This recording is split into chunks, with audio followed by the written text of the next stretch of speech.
Josh. What's up? We've been having a praise session about you and your leadership the last 48 hours, rightfully so. We talk about how great you're leading, but tell us the challenge of leading your peers. Tell us what you have to go through that's not so easy when it comes down to calling your players out, as Coach Izzo says, but still being able to, keep their relationship intact, et cetera, et cetera.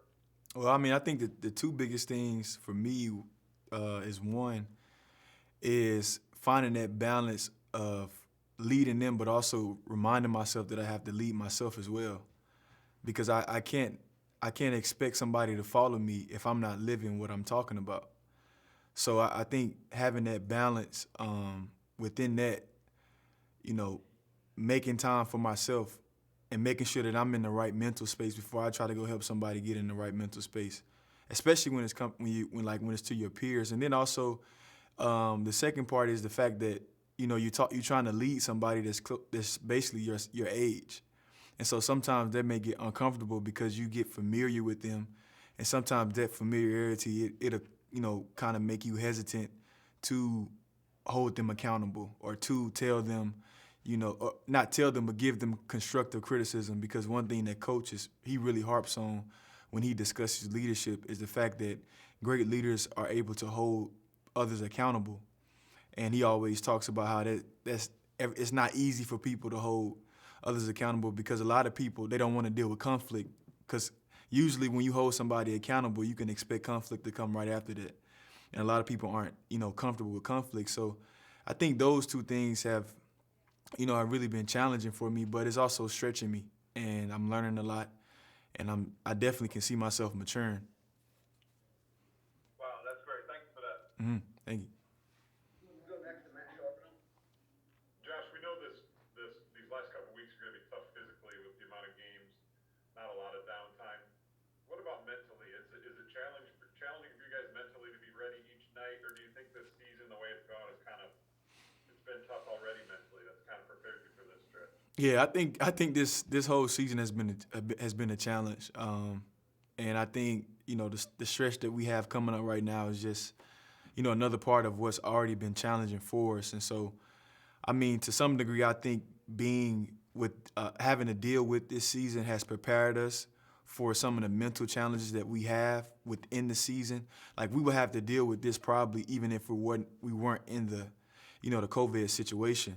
So I think the COVID situation is actually helping us be more mentally prepared and more mentally competent to be able to deal with the kind of the stretches that we're dealing with right now in terms of having to play these games back to back like that. And for you individually, we saw the way you played Tuesday with 16 rebounds. We see last night you hitting big shots late in the game, making defensive plays. Is part of this just you getting to that point of realizing it's now or never, kind of that whole back against the wall thing, and you guys don't have any more room for error at this point that has kind of brought that out of you guys? Oh yeah, for sure. But I think it's also just timing is everything too.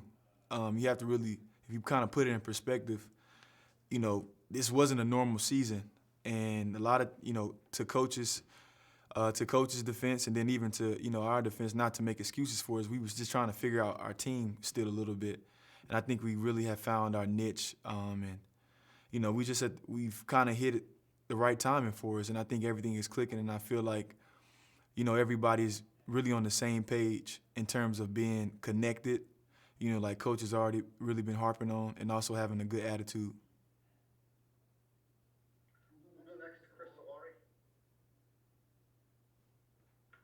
I just kind of want to run back that block that you had last night. First of all, did you hear from Kyle Arms about it at all? Yeah, he texted me. He texted me this morning actually, and was like, "Man, that was a Okay, great block." Yeah. Huh? he wasn't at the game, right? I'm not sure. I think he may have been. Or He was. he was? Yeah. Yep. Okay, so yeah, he was at the game. So what did he say? He was just saying how great of a block that was. You realize it was his brother Yeah, too, yeah, right? yeah, yeah, yeah.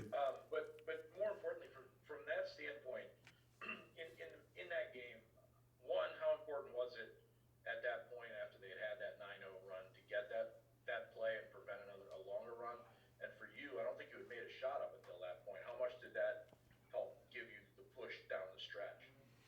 I think it definitely gave us a boost as as a whole, as a whole group, and definitely me. And then just kind of running myself. If I go back to that play, I was just like, I have to make sure that he doesn't get this easy layup because it's just going to put us even deeper into a hole. And so I think that just kind of gave everybody a spark, including myself.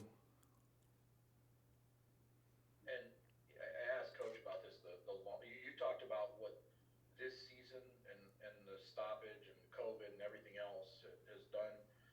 Coming from last year, um, when you guys were playing so well down the stretch, how much are you still maybe trying to process that and the summer that followed that really has kind of been an abnormal time for everybody, including especially you guys that are used to the rhythm? Yeah, I mean it's definitely been a struggle. I mean, when you see where you were, and then you kind of compare where you were to where you're at right now. Sometimes that can be hard, especially when where you were, you feel like you were progressing better than where you're at now. And I think the biggest thing for us, and that we've kind of just come to the conclusion as a whole, is that that's in the past. And we can't necessarily get that time back, and so what we have to do is take advantage of the time that we have now, because that's the opportunity that's in front of us. And so I think we've been doing a pretty good job of that, and I definitely see our growth, and things are really moving forward for us. Time for a couple more questions. We'll go first to Zach Sudanek. Hi, Josh. With all of this coming up and all of these top opponents you guys have played and coming up, I know Coach has talked about trying to keep opportunities with this, but how do you focus on one game at a time? Did you finish the question? Sorry. How you guys, with all this stretch coming up, how do you kind of keep that in focus at one game at a time?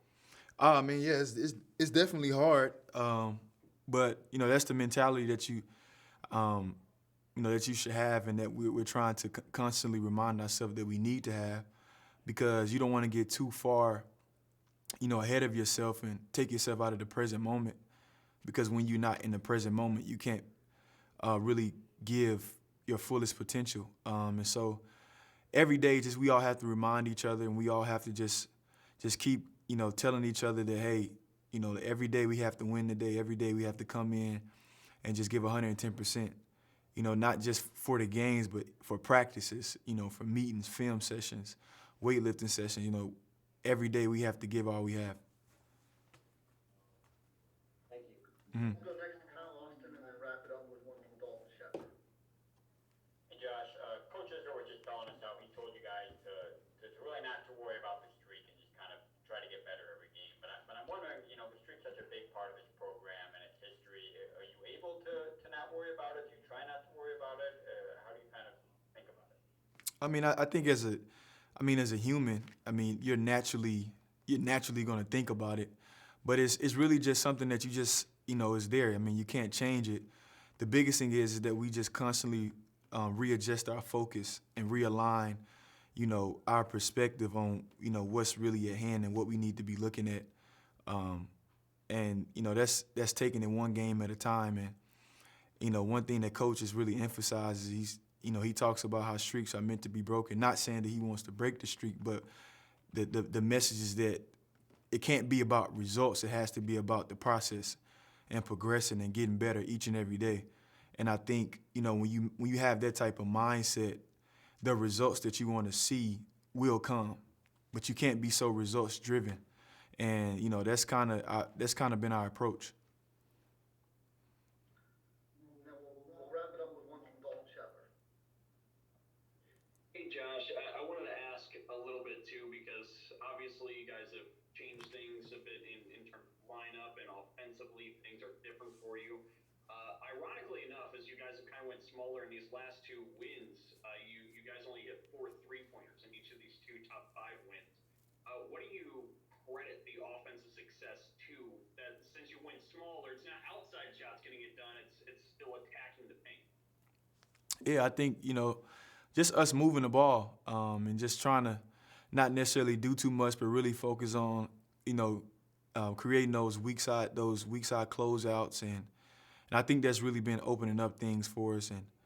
And the biggest thing is I think we're just more connected. And sometimes, offensively and also defensively, chemistry plays a big part. And I think that we're just finding who we are, and then we just sharing the ball.